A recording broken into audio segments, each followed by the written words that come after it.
When World War I became a muddy stalemate of trenches and machine gun nests, Britain brought something completely new to the battlefield: the world's first operational tanks.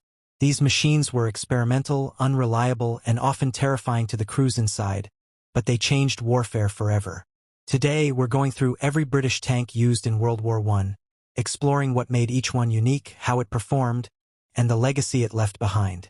Let's begin. Little Willie.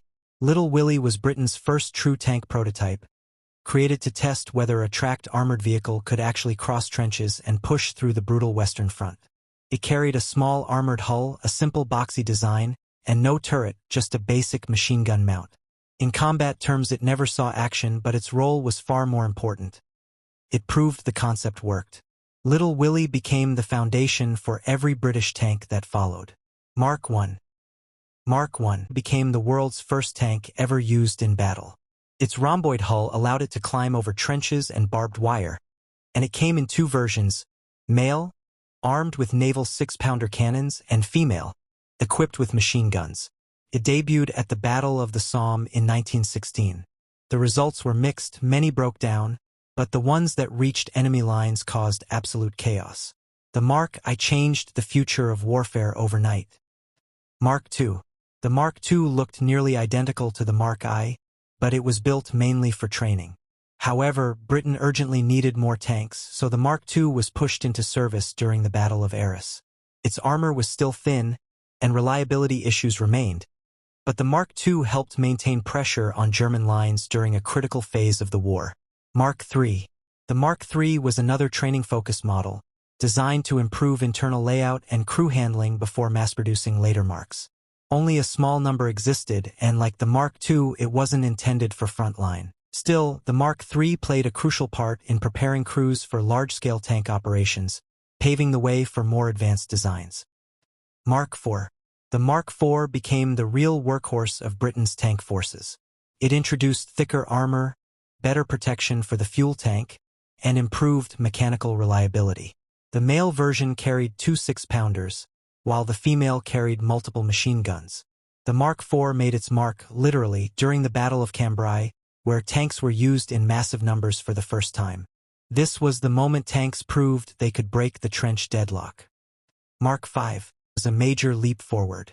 It featured a brand new, much more powerful engine that could be controlled by a single driver instead of an entire team. Steering became easier, mobility improved dramatically, and its combat performance soared. The Mark V played a decisive role in several 1918 offensives, helping push back German forces and contributing to the final breaking of the Western Front. Mark V Star. Mark V Star was stretched to carry infantry inside the hull, turning it into an armored troop carrier. The longer body allowed it to cross even wider trenches, and it supported infantry advances in the final stages of the war. It acted as a mobile shield and transport vehicle, helping soldiers survive open field assaults under enemy fire. Mark VI prototype. The Mark VI existed only as experimental prototypes and never reached mass production due to shifting priorities.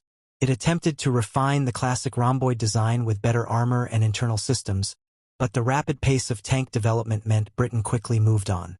Even so, the Mark VI provided valuable data for the next generation of tanks.